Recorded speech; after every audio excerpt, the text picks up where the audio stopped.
Student, मैं कुशल शर्मा। आप देख रहे हैं मेरे यूट्यूब चैनल कुशल क्लासेस। तो देखिए, क्लास 10 के थर्ड चैप्टर का जो इंट्रोडक्शन है वो हम ऑलरेडी कर चुके हैं। अगर आपने उसकी वीडियो नहीं देखी है तो मैं उसका लिंक डिस्क्रिप्शन बॉक्स में डाल दूंगा, आप वहाँ से जाकर उसको देख सकते हैं। तो देखिए, आज हम 3.1 एक्सरसाइज को करने वाले हैं, जो कि किस पर बेस्ड है? Graph of pair of linear equation in 2 variable पर बेस्ड है। टोटल 3 ही क्वेश्चन हैं, लेकिन एक क्वेश्चन को बड़ी डिटेल में करने वाले हैं ताकि आपको आगे क्वेश्चंस जितने भी और क्वेश्चंस हैं उनको करने में इतनी दिक्कत नहीं आएगी। तो बड़े ध्यान से इन क्वेश्चंस को समझने की ज़रूरत है। तो चलिए इसको कंटिन्यू करते हैं। तो देखिए, 3.1 के फर्स्ट क्वेश्चन पर कंसंट्रेट करते हैं। फर्स्ट क्वेश्चन क्या है? Aftab tales his daughter 7 years ago I was 7 times as old as you were then। तो देखिए, कई बच्चों को इस तरह से स्टेटमेंट वाले क्वेश्चंस में उनको एक्सप्रेस करने में दिक्कत आती है। तो कैसे बड़े अच्छे तरीके से इसको करें, उस चीज़ को समझते हैं। देखिए, फर्स्ट क्वेश्चन, जब भी एज से रिलेटेड ऐसा कोई क्वेश्चन आता है तो सबसे पहला काम आपको क्या करना होता है कि उनकी जो प्रेजेंट एज है उनको लेट किया जाए। ठीक है, let the present age of Aftab. Aftab की प्रेजेंट एज को x ईयर्स लेट कर लेते हैं। ठीक है, and the present age of daughter, daughter की प्रेजेंट एज को y ईयर्स कंसीडर कर लेते हैं। ओके, सो अब ये देखिए, स्टेटमेंट को पढ़ते जाते हैं और अपने जो एक्सप्रेशन है उसको तैयार करते चलेंगे। सबसे पहले अब हमारे पास कंडीशन क्या आ रही है? 7 year ago। अब कई बच्चों को यहाँ भी दिक्कत आती है एगो को समझने में। वही एगो, हैंस, जब इस तरह के वर्ड आते हैं तो अब ये पास्ट की बात कर रहे हैं या फ्यूचर की बात कर रहे हैं। अब मान लीजिए आपको इसे नहीं समझ में आ रहा है तो स्टेटमेंट को आगे पढ़िए। आगे अगर आपको वाज, वर इस तरह का कुछ देखने को मिले, दैट मीन्स कि ऑब्वियस ही बात है कि वो पास्ट में है ना। अगर वो विल, सेल इस तरह की कंडीशन को शो करता है तो ऑब्वियस ही बात है वहाँ पर वो फ्यूचर को रिप्रेजेंट कर रहे हैं, है ना। तो इनसे अंदाज़ा लगा लीजिए, एगो और फ्रॉम, नाउ या हैंस इस तरह के वर्ड से अगर आपको कन्फ्यूज़न होता है तो ऐसे सिचुएशन में आप क्या कीजिए, एक अलग ग्रुप तैयार कर लीजिए। अब किनका? इन 7 year एगो का या 3 year फ्रॉम नाउ का। तो एक एक करके दोनों पर काम करेंगे। देखिए कैसे। 7 years अगो, हमने क्या किया, एक अलग हेडिंग बना लिया कि भाई इस पोर्शन में अब आफ्ताब्स एज कितनी हो जाएगी? आफ्ताब्स एज। ठीक है, तो देखिए आज के टाइम में ये मान लेते हैं ये प्रेजेंट है ना। तो ऑब्वियस ही बात है पास्ट इधर होगा और फ्यूचर इधर होगा। तो फ्यूचर में जाने के लिए हमें क्या करना पड़ेगा? प्रेजेंट में कुछ ना कुछ ऐड करना पड़ेगा, है ना। और पास्ट में जाने के लिए हमें प्रेजेंट में कुछ सब्ट्रैक्ट करना पड़ेगा। Got it. तो आफ्ताब की एज हमें 7 साल पहले कितनी है ना। यानी कि पास्ट में जाना है। दैट मीन्स कि आफ्ताब की आज जो एज है उसमें से कुछ घटाना है। तो कितना घटाएंगे भाई? जितना पीछे जाना चाहते हैं। कितना पीछे जाना चाहते हैं? 7 years एगो। तो क्या आ गया? x माइनस 7 years, है ना। एंड डॉटर्स एज कितनी हो जाएगी? डॉटर्स एज, उसकी प्रेजेंट एज कितनी है? y। कितना पीछे जाना चाहते हैं? 7 साल। तो उसकी कितनी एज हो गई? y minus 7 year। ठीक है, तो अब आगे चलते हैं। अब हमें इस एक्सप्रेशन को पढ़ते हुए अपनी स्टेटमेंट तैयार करनी है। क्या है? I was. तो अब अकॉर्डिंग टू क्वेश्चन में डाल दीजिए इसको। इसी हेडिंग के अंदर चल रहे हैं हम। ठीक है, तो आई आप लिखते चलिए। आई मतलब कौन बोल रहा है? आफ्ताब बोल रहा है। That means I Aftab. Was, देखिए जब भी हमारे पास क्या है, is, am, are, was, were, will, shall, ये चीज़ें आए तो आप उनकी जगह क्या लगाएंगे, इक्वल का साइन लगाएंगे। ठीक है, ये किस चीज़ को रिप्रेजेंट कर रहे हैं, इक्वल के। तो देखिए आई यानी कि आफ्ताब, वाज यानी कि इक्वल, 7 टाइम्स, 7 टाइम्स, टाइम्स का मतलब मल्टीप्लाई, किससे, as old as you, you यानी कि डॉटर, है ना। दैट मीन्स कि यहाँ पर आफ्ताब की एज और यहाँ पर डॉटर की एज हमें लिखनी है। ठीक है, तो अब इस पर्टिकुलर हेडिंग के अंदर आफ्ताब की एज कितनी है, x-7 है। तो यहाँ देखिए क्या आ गया, x-7, फिर 7 मल्टीप्लाई चल ही रहा है। डॉटर की एज कितनी है इस हेडिंग में, y-7, तो यहाँ क्या आ गया, y-7। तो देखिए इस तरह से आप बड़े आराम से एक इक्वेशन जो है वो तैयार कर सकते हैं। अब हमने ब्रैकेट को ओपन कर दिया तो बाहर वाला 7 अंदर वाले जितनी भी वैल्यूज़ है सबसे मल्टीप्लाई करेगा। ठीक है, तो ये जो छोटी छोटी बातें मैं बता रहा हूँ इसको बड़े ध्यान से समझते रहें। अब क्योंकि देखिए लास्ट में क्वेश्चन में क्या बोला है भाई, रिप्रेजेंट दिस सिचुएशन एल्जेब्रिकली, तो एल्जेब्रा में तो एक्सप्रेस हो ही गई वैल्यूज़, है ना, लेकिन अब उसको ग्राफिकली भी रिप्रेजेंट करना है। तो ग्राफिकली रिप्रेजेंट करने के लिए अब जो इंट्रोडक्शन हमने किया था, अगर आपने वो नहीं देखा है तो उसका लिंक मैं डिस्क्रिप्शन बॉक्स में डाल दूंगा। ठीक है, वहाँ से जाकर आप ज़रूर देखें। तो हम इसकी टेबल जो है वो पहले ही बना लेते हैं। ठीक है, अलजेब्रिक फॉर्म तो यहाँ से आ ही गई, और ऐसा करते हैं भाई कि एक वेरिएबल जो है दूसरे की फॉर्म में सेपरेट कर ही लेते हैं यहीं से ही। तो देखिए क्या बन गया, ऐसा ही, x is equal to 7y-42, है ना। तो अब ऐसा करते हैं, हमें क्योंकि एक टेबल तैयार करनी है तो इधर कर लेते हैं ये काम, eight y is equal to, ऐसा करते हैं इसमें 6 ही रख लेते हैं। ठीक है, तो x इज इक्वल टू क्या बन जाएगा, 7 टाइम ऑफ 6 माइनस 42, जो कि क्या बन रहा है 42 माइनस 42, सॉरी मैं 72 लिख गया, 42 माइनस 42 विच इज़ 0। एक और रख लेते हैं, 7 रख लेते हैं। ठीक है, 0 आप रखें तो आप नोटिस करोगे कि 0-7 0, 0 सॉरी 0 मल्टीप्लाई 7 0 और 0-42 माइनस का 42, जो कि काफ़ी बड़ी वैल्यू हो जाएगी। ठीक है, तो उसको प्लॉट करने में दिक्कत आएगी, इसी वजह से हम क्या कर रहे हैं, इस तरह की वैल्यूज़ रखने की कोशिश कर रहे हैं ताकि एक छोटा रिजल्ट आए। Okay, so x is equal to 7 multiply 7 minus 42, तो ये कितना बन गया 49-42, जो कि कितना आ रहा है 7। तो यहाँ से एक छोटी सी टेबल बना लेते हैं।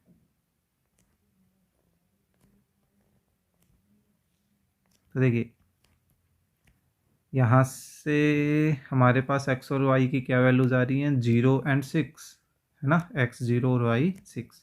यहाँ से x और y की क्या वैल्यू आ रही है, 7 एंड 7, x भी 7 है और y भी 7 है। तो देखिए एक टेबल तो हमारी बन चुकी है एक इक्वेशन से। ओके, सो आई होप यहाँ तक तो समझ आया होगा। ठीक है, तो जो जो बातें आपको समझ में आते जाएं तो अच्छे और बुरे हर तरह के कमेंट एक्सेप्टेबल हैं, आप ज़रूर करें, कमेंट ज़रूर कीजिए। ठीक है, और मैटर समझ आ रहा है तो अपने फ्रेंड्स के साथ शेयर भी कीजिए इस चीज़ को। ओके, देखिए नेक्स्ट हेडिंग पे काम करते हैं हम, 3 ईयर फ्रॉम नाउ। अब ये फ्रॉम नाउ क्या है नहीं पता, तो सेल यानी कि आज से 3 साल बाद। तो जैसे हमने यहाँ पर 7 ईयर एगो का एक हेडिंग बनाया था, उसी हेडिंग के अंदर एक काम कर रहे थे हम, बिल्कुल उसी तरह से अब, सॉरी 7 नहीं है इस बार 3 है ना, 3 ईयर्स फ्रॉम नाउ, अब से 3 साल बाद। अब से 3 साल बाद क्या सिचुएशन होगी उस पर काम करते हैं। तो अब से 3 साल बाद आफ्ताब्स एज कितनी होगी, अब कई बच्चे क्या गड़बड़ करते हैं, वो उसके जो पास्ट में जो एज है उसमें 3 ऐड कर देते हैं। भाई पास्ट में नहीं, आज से, दैट मीन्स कि प्रेजेंट से। तो प्रेजेंट में आफ्ताब एक्स का है और उसकी डॉटर वाई ईयर की है ना। तो आफ्ताब की एज कितनी हो जाएगी, प्रेजेंट में जाना है तो कुछ जोड़ना पड़ेगा। कितना प्रेजेंट में जाना चाहते हैं, 3 साल। So X plus 3 years and daughter's age कितनी हो जाएगी, y प्लस 3 ईयर्स, है ना। तो अब अकॉर्डिंग टू क्वेश्चन में इसकी सिचुएशन को रीड करें। क्या है, आई मतलब आफ्ताब,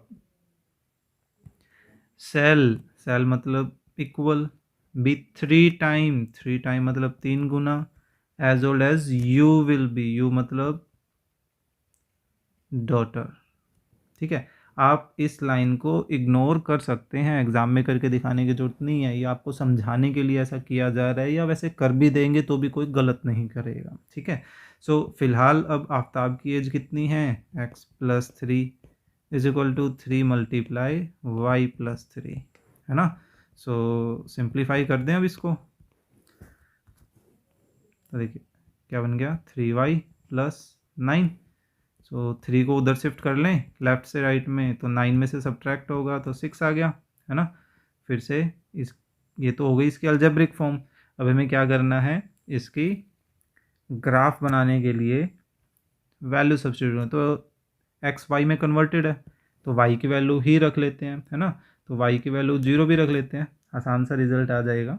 सो X is equal to 3 time of 0 plus 6, कितना आ गया 6। अब माइनस में रख लें, क्योंकि अब मैं इसमें मान लीजिए 1 भी रखता हूँ तो 9 बनेगा, तो ऐसा करते हैं -1 रख लेते हैं। ठीक है, कोई दिक्कत नहीं है।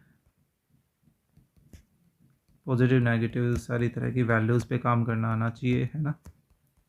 सो यहाँ से क्या रिज़ल्ट आ रहा है, 3 आ रहा है। तो अब एक टेबल इधर भी बना लेते हैं।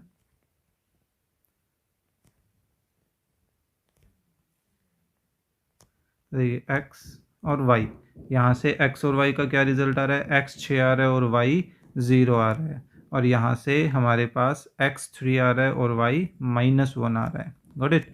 सो इन दोनों टेबल्स की हेल्प से ऐसा करते हैं, ये ऊपर वाली जो टेबल है वो इसी के साथ लिख लेते हैं, वरना हमें बार बार ऊपर देखना पड़ेगा। ठीक है, सो उस टेबल को भी यहाँ कहीं नोट आउट कर लेते हैं।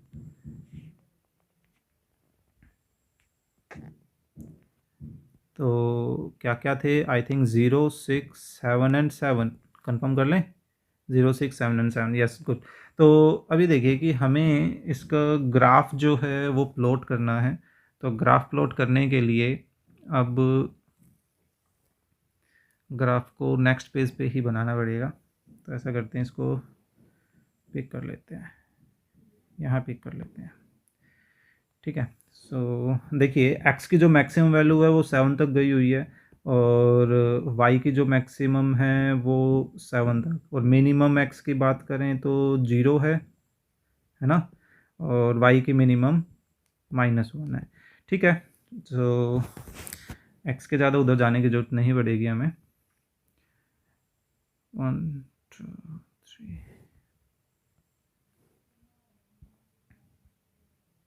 इधर से काम कर लेते हैं।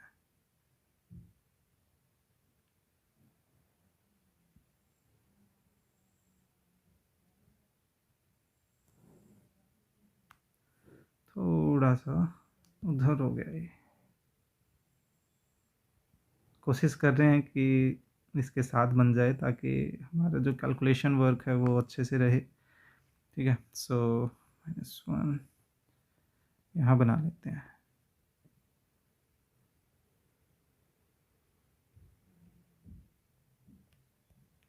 ओके, ये अपना x एक्सिस, ये अपना y axis. So 1 2 3 4 5 6 and 7, and क्योंकि हम y के नेगेटिव पे भी काम कर रहे हैं तो -1, और x 1 2 3 4 5 6 एंड 7, गॉट इट। सो अब जो टेबल है, टेबल के अकॉर्डिंगली पहला पॉइंट अगर यहाँ से लें तो वो कितना आ रहा है, 60 आ रहा है। ओके, सो एक्स की वैल्यू 6 की तरफ जाएं, ओ सॉरी यहाँ है, और वाई की तरफ 0, दैट मीन्स कि हमें कहीं मूव नहीं करना, दैट मीन्स कि हम यहीं रह गए, है ना। फिर 3 - 1 है। ओके, सो पहले हम x की तरफ 3 यूनिट चलते हैं, यहाँ आ गए, फिर y की तरफ -1 चलना है, दैट मीन्स डाउन, तो हम कहाँ पहुँच गए, इधर। ओके, सो अब हम क्या कर सकते हैं, इन दोनों को आपस में जॉइन करना है हमें, got it. So I think ठीक रहेगी ऐसी, ठीक है। Okay, nice. Okay, next table पर काम करते हैं जो कि फर्स्ट इक्वेशन का है, क्या है, 0 6, 0 तो यहीं रह गया, और फिर देन 6 तो x की तरफ, सॉरी y की तरफ 6, दैट मीन्स इधर आ जाएंगे हम, ठीक है। तो ये पॉइंट किधर आ गया, ये रहा, इस तरह। ओके, देन 7 और 7, सो पहले x की तरफ 7 चलते हैं इधर, फिर y की तरफ 7 चलते हैं जो कि यहाँ आ जाएगा, तो ये पॉइंट क्या बन गया, ये ऐसा। अब इन दोनों को भी हमें आपस में क्या करना है, ज्वाइन करना है।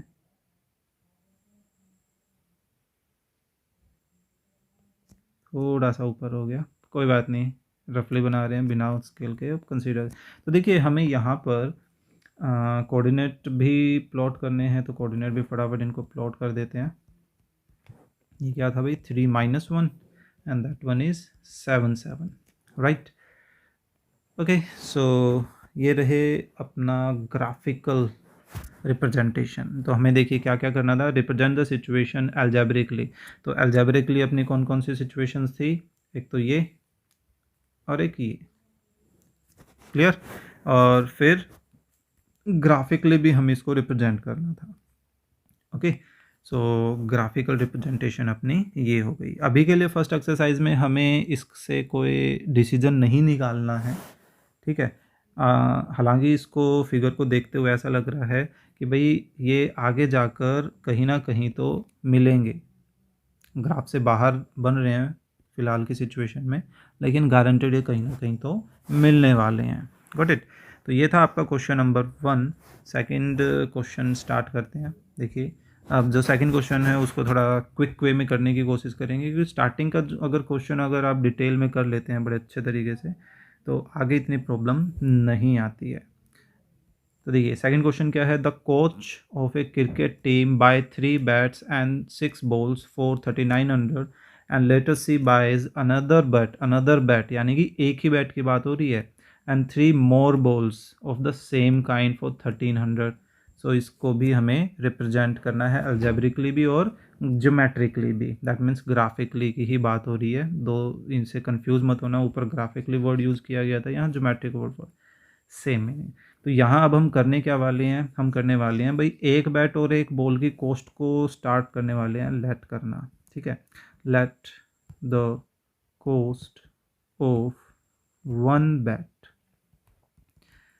रुपीज एक्स लेट कर लें, and the cost of 1 ball, इसको रुपीज वाई कंसिडर कर लेते हैं। अच्छा एक बात पूछूं कि इसमें ये जो हम रुपये का साइन यूज़ करते हैं अपने इंडिया में, तो ये रुपये का साइन किसने हमें प्रोवाइड करवाया, तो ये एक्चुअली एक उदय कुमार हैं, मिस्टर उदय कुमार, जो कि एक IITian हैं। उन्होंने इस कंपटीशन को जीता था, ये कंपटीशन रखा गया था गवर्नमेंट के द्वारा, तो इनका जो सिंबल है वो चूज़ किया गया था among thousands of symbols. Okay, so ये भी एक जानकारी जो है आपको पता होनी चाहिए। चलिए आगे चलते हैं। तो देखिए हमने क्या किया, एक बैट और एक कॉस्ट की जो, हाँ एक बॉल की कॉस्ट को सॉरी कंसीडर किया एक्स और वाई, ठीक है। अब अकॉर्डिंग टू क्वेश्चन पर चलते हैं डायरेक्टली। क्या पहले स्टेटमेंट को पढ़ते हैं, तो क्या कह रहा है भाई 3 बैट, तो देखिए एक बैट x रुपए के हैं, तो 3 बैट कितने के हो जाएंगे, 3x रुपीज़ के हो जाएंगे, एंड देन 6 बॉल्स और एक बॉल कितने की है, वाई की है, तो 6 बॉल कितने की हो जाएंगी, 6 वाई। और फिर दोनों यानी कि इन टोटल 9 आइटम्स को परचेज करने में, यानी कि इन दोनों के कॉम्बिनेशन से उसको कितने रुपए पे करने पड़े, 3900 रुपीज़ पे करने पड़े। अब जब भी आप एक अलजेब्रिक एक्सप्रेशन बनाते हैं तो उस कंडीशन में कोशिश कीजिए कि वो एक सिंप्लीफाइड फॉर्म में हो। दैट मीन्स कि अगर कुछ कॉमन आ रहा है वो छोटी हो सकती हो तो छोटा ज़रूर बनाए। आप नोटिस कर रहे हैं भाई, ये भी 3 के मल्टीपल में है, ये भी 3 के मल्टीपल में है, ये भी 3 के मल्टीपल में है, तो क्यों ना 3 थ्रू आउट कॉमन लेके कैंसिल कर दिया जाए। तो हमारे पास क्या बच रहा है, x प्लस 2y इज इक्वल टू 1300, है ना। तो यहाँ से टेबल बना लें फटाफट, या ऐसा करते हैं पहले इक्वेशंस बना लेते हैं और फिर टेबल बना लेंगे। एंड अब जब वो दोबारा से परचेज करने गए तो उसने अनदर बैट मतलब एक ही बैट खरीदा तो एक ही बैट की कॉस्ट होगी, एंड 3 मोर बॉल्स यानी कि 3 और बॉल उसने परचेज की, तो उसको कितने रुपए पे करने पड़े, 3900 रुपीज़ पे करने, सॉरी 39 नहीं 1300 रुपीज़ पे करने पड़े। वैसे आप इन्हें एक चीज़ नोटिस की भाई, पहले उसको एक बैट और 2 बॉल खरीदने में 1300 रुपये देने पड़े थे, इस बार उसको एक बॉल एक्स्ट्रा मिल रही है उसी में, यानी कि वो पहले ज़्यादा नुकसान में रहा। ओके चलिए, हमें इससे कोई लेना देना नहीं है फ़िलहाल। तो इन दोनों की जो टेबल है, यहाँ से इसकी टेबल बना लें। देखिए डायरेक्ट बनाने की कोशिश करेंगे, इस बार टेबल बनाना आप सीख चुके हैं बड़े अच्छे से। सो वाई की वैल्यू देखिए, इसमें हम 0 सब्सटीट्यूट करें या कुछ भी, आप कोई बड़ी वैल्यू भी सब्सटीट्यूट कर लीजिए, लाइक 500 सब्सटीट्यूट कर दीजिए, कोई फ़र्क नहीं पड़ता। सो इसमें जब 500 रखेंगे तो ये कितना हो जाएगा, 1000, और 1000 इधर जाकर क्या करेगा, सब्ट्रैक्ट करेगा, तो यहाँ कितना बचा, 300। ओके, सो 400, या ऐसा करते हैं कि 500 के मल्टीपल में ही कुछ लेट कर लेते हैं, लेकिन वो इसलिए क्योंकि जो ग्राफ है, ग्राफ बनाते वक्त हमें कोई दिक्कत ना आए। या ऐसा करते हैं, ग्राफ हम 400 या 200 के अकॉर्डिंगली ज़्यादा बेटर रहेगा। तो ऐसा करते हैं, यहाँ पे 500 के बजाय 600 लेके चलते हैं, ठीक है। सो 600 गुना 2 1200, 1200 इधर आकर क्या करेगा, सब्ट्रैक्ट करेगा, तो 100 बच रहा है। और इसमें इस बार 400 रख लेते हैं, तो 400 रखेंगे तो 800, 800 वैसे 500 से भी काम चल रहा था, जब हम 200 200 का गैप इंटरवल में मान ही रहे हैं तो हमें कोई दिक्कत नहीं आने वाली है बेसिकली। हाँ ठीक है, यहाँ पर भी हम ऐसा ही कर लेते हैं, ग्राफ हम 200 के अकॉर्डिंगली, यानी कि पर बॉक्स जो है वो 200 यूनिट का कंसीडर करने वाले हैं, ठीक है।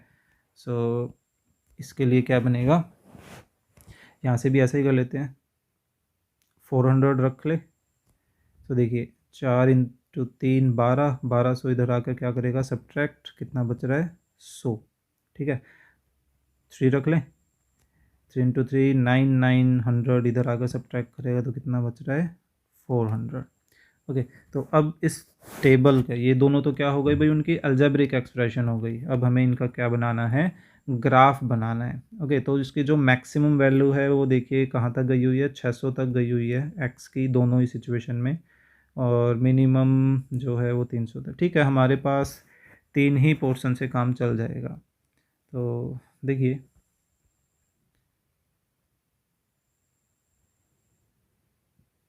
या आप चाहें तो थोड़ा ज़्यादा भी कवर कर सकते हैं। चलिए ऐसा कर लेते हैं, 1 2 3 4 5 6 600, 100 का ही कंसिडर कर लेते हैं, ठीक है। देखिए ये फ्लेक्सिबल है, ये आप पर डिपेंड करता है कि भाई आप कितने यूनिट जो है पर बॉक्स को कंसिडर करना चाहते हैं।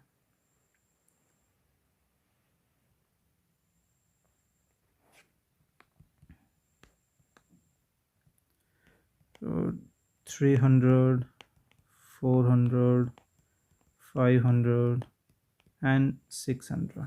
ओके, सो पहले हमारे पास किसके इक्वल है, इसको वापस से थोड़ा सा नीचे ले आते हैं,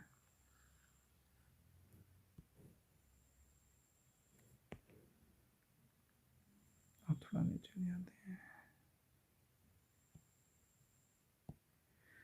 ठीक है। अब ठीक है, तो देखिए पहले हम इस पे काम कर लेते हैं, जो कि एक्चुअली फर्स्ट इक्वेशन का है 600 एंड 100। तो पहले x की तरफ 600 गए और y की तरफ 600 गए, तो हम पहुंच गए भाई इधर।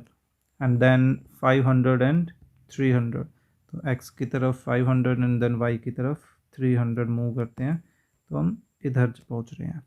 ठीक है, सो बन गई हमारी फर्स्ट इक्वेशन का ग्राफ। तो कुछ ऐसा सा ग्राफ बन जाएगा, थोड़ा बहुत मूवमेंट चेक कर लेना। ओके, अभी हम रफली बना रहे हैं। एंड देन सेकंड को देखें तो 400 एंड 100, 400 एंड देन 100 यानी कि यहाँ आ जाएंगे। एंड देन 300 एंड 400, तो पहले x की तरफ 300 गए, फिर y की तरफ 400 जाते हैं, तो ये आ गया अपना दूसरा पॉइंट। सो अब इन दोनों को भी आपस में ज्वाइन कर देते हैं। ठीक है, तो ये बन गई अपनी दूसरी इक्वेशन का ग्राफ। तो इस तरह से सेकंड क्वेश्चन का भी जो ग्राफ है वो तैयार हो चुका है। स्केल बता दीजिए, एक्स वाई इनके कोऑर्डिनेट बता दीजिए। ठीक है, कोऑर्डिनेट जो भी यहाँ पर बन रहे हैं, जो ये छोटी छोटी चीज़ें आपको इंट्रोडक्शन में बताई थी वो ज़रूर मेंशन करके आए। क्लियर है? तो ये था आपका सेकंड क्वेश्चन। चलिए थर्ड क्वेश्चन और करते हैं, और ये इसका फाइनल क्वेश्चन होगा। क्या है? The cost of 2 kilogram of Apple. ये बिल्कुल इसी तरह का क्वेश्चन है। सबसे पहले क्या करें, late the cost of 1 kilogram of Apple x rupees मान लें, and the cost of 1 kilogram of grapes की बात हो रही है ना। सो ये कितने हो जाएंगे? जैसे यहाँ पे एप्पल्स ही आएगा। ऑलराइट, तो अकॉर्डिंग टू क्वेश्चन में फर्स्ट सिचुएशन को पढ़ें तो भाई 2 किलोग्राम एप्पल है यानी कि 2x, एंड 1 किलोग्राम ग्रेप्स है यानी कि y। सॉरी मैं x ही लिख गया था, y आएगा यहाँ पर। y दोनों का एडिशन कितना हो जाएगा? 160 रुपीज़। देखिए कुछ कॉमन तो छोटा तो हो नहीं रहा ये। एंड दूसरी सिचुएशन में after a month the cost of 4 kilogram of Apple यानी कि 4x, and 2 kilogram of grapes यानी कि 2y। ये कितना आ रहा है? 300। ये लिटिल बिट स्मॉल हो रही है, दो सब में कॉमन आ रहा है, तो कॉमन लेके कैंसिल कर दें तो 150। ये अपनी सेकंड इक्वेशन बन गई है ना। तो अब हम इन दोनों के थ्रू टेबल तैयार करते हैं। सो देखिए फर्स्ट की जो टेबल बनेगी वो कैसे बन जाएगी?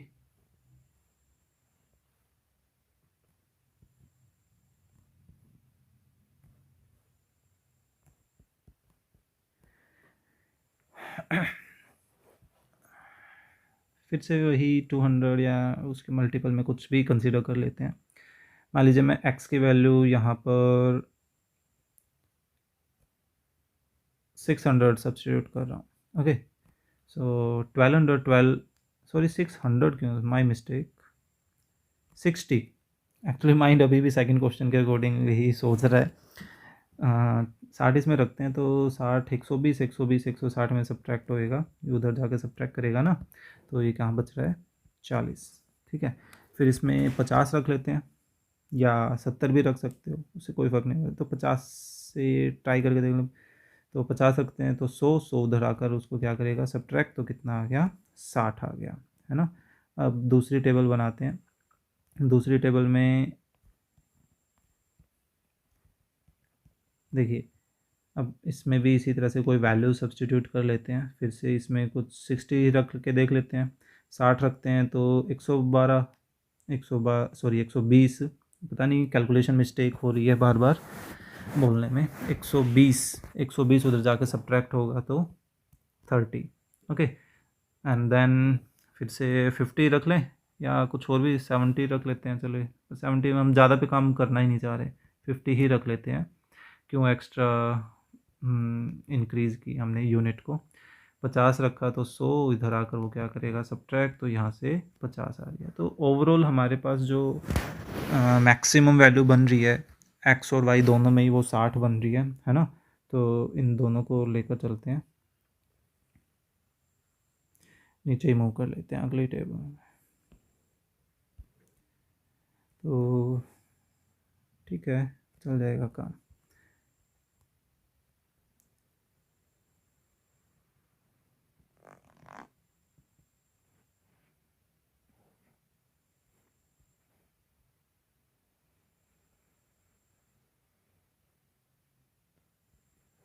सो और वाई में भी है ना, 100, 200, 300, 400, 500 एंड 600। ये भी 100, 200, 300, 4, 5 and then last 6। I don't know, पता नहीं क्या 100 के अकॉर्डिंगली अभी भी क्यों सोचा जा रहा है। एक्चुअली टेंस के मल्टीपल में सभी। Okay, so 60 and 40, so x की तरफ पहले 60 एंड देन वाई की तरफ 40 चलें, तो हम पहुंच गए भाई इधर।